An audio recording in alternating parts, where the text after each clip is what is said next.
छात्रों, आज हम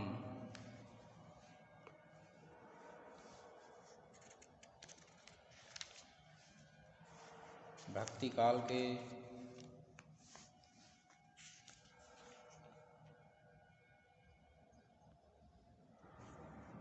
अष्टछाप कवियों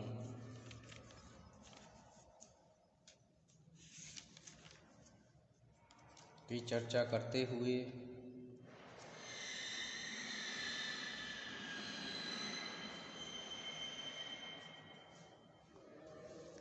सूरदास जी के व्यक्तित्व और कृतित्व को जानेंगे और यह भी जानने का प्रयास करेंगे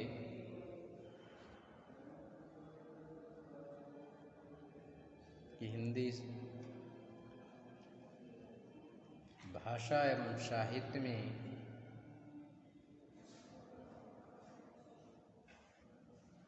आपका क्या अवदान रहा है।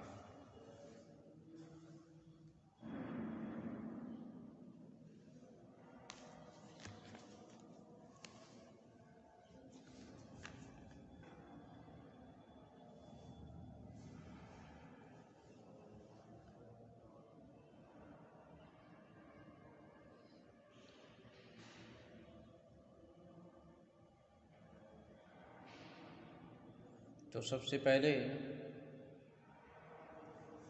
हम अष्टछाप और पुष्टि मार्ग को समझेंगे।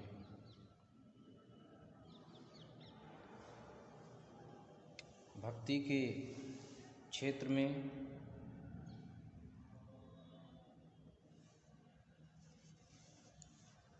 वल्लभाचार्य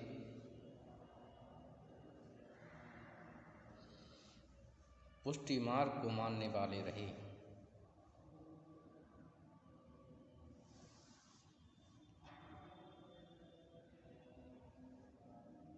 पुष्टि मार्ग का प्रवर्तन, प्रचार प्रसार वल्लभाचार्य जी ने किया।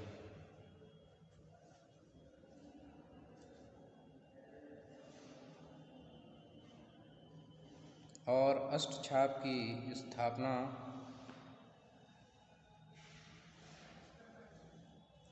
वल्लभाचार्य के पुत्र गोस्वामी विट्ठलनाथ जी ने की। गोस्वामी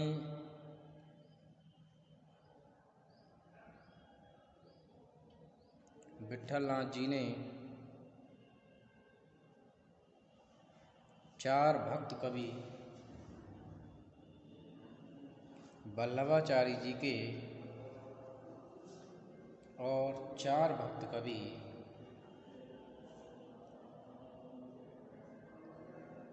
स्वयं के लेकर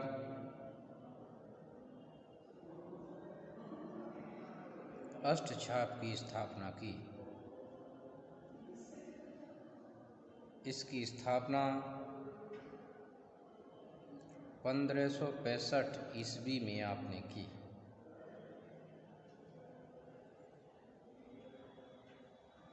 अष्टछाप के कवियों में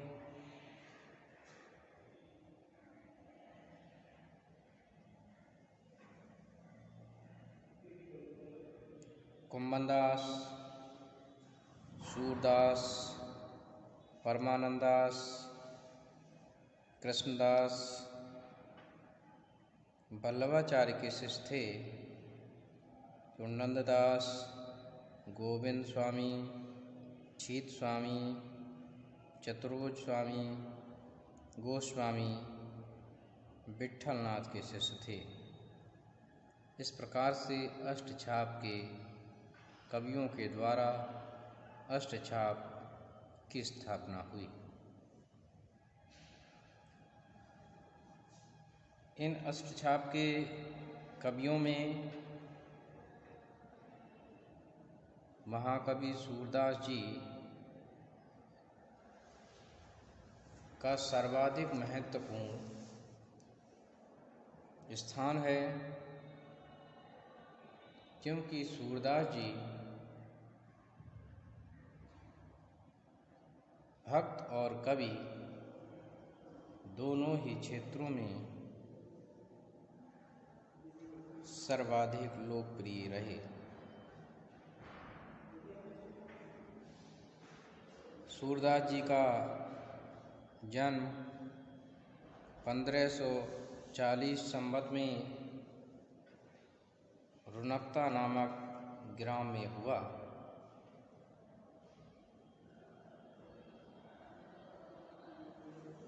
कुछ विद्वान इनका जन्म सीही ग्राम में भी मानते हैं।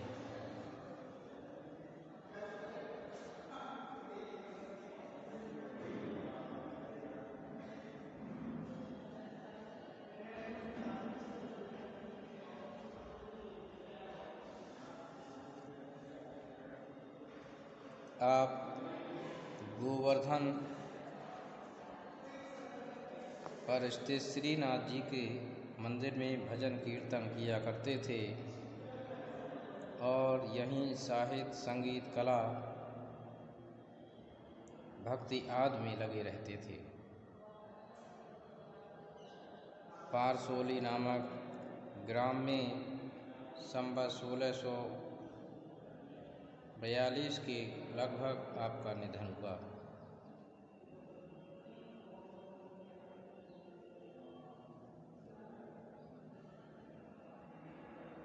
सूरदास जी ने न केवल भक्ति साहित्य बल्कि हिंदी साहित्य में अपना अमूल्य योगदान दिया है।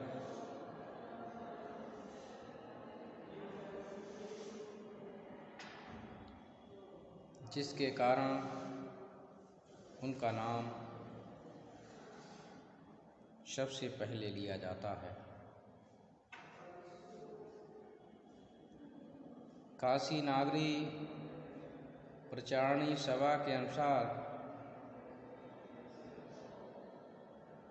सूरदास जी द्वारा लिखित 16 ग्रंथ बताए गए हैं।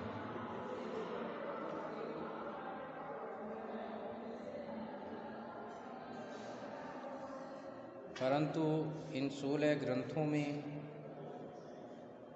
3 ग्रंथ आपके सर्वाधिक चर्चित रहे।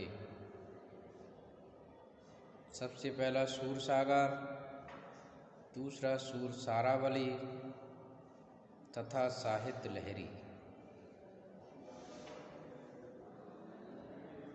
यह ग्रंथ सूर की प्रतिष्ठा के लिए जाने जाते हैं।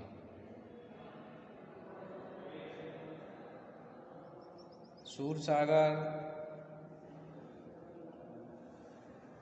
सूरदास जी की सर्वश्रेष्ठ रचना मानी जाती है और यह एक गेय मुक्तक काव्य है।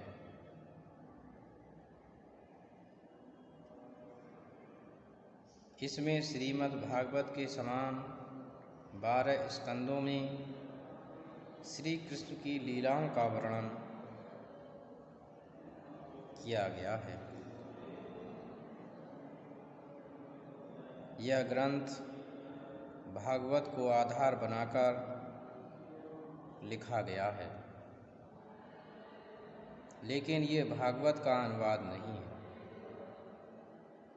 इसमें सूरदास जी की मौलिकता के दर्शन होते हैं।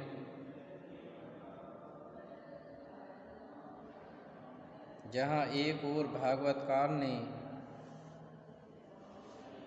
श्री कृष्ण के संपूर्ण जीवन को अपने काव्य का केंद्र बनाया है, वहीं दूसरी ओर आपने कृष्ण के जीवन के कोमल और संवेदनशील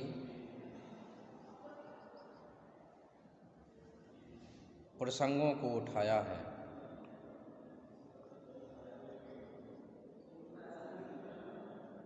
सभी विद्वान सूरसागर को सूर की प्रामाणिक रचना मानते हैं। उसके रूप, पद, क्रम, संख्या आदि के संबंध में चाहे विद्वानों में मतभेद हों, किंतु उसकी प्रामाणिकता में किसी को किसी प्रकार का संशय नहीं है। उसके बाद दूसरी रचना सूरसारावली है। यह स्वतंत्र ग्रंथ न होकर सूरसागर की अनुक्रमणिका है। कुछ विद्वानों के मतानुसार ये ग्रंथ सूरसागर की भूमिका तथा सारांश के रूप में रचा गया है। ये ग्रंथ सरलता से उपलब्ध न होने के कारण इसका विशेष अध्ययन नहीं हो सका।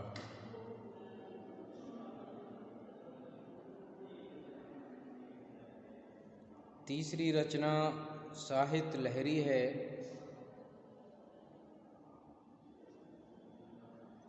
इसके विषय में कोई तारतम्य नहीं है।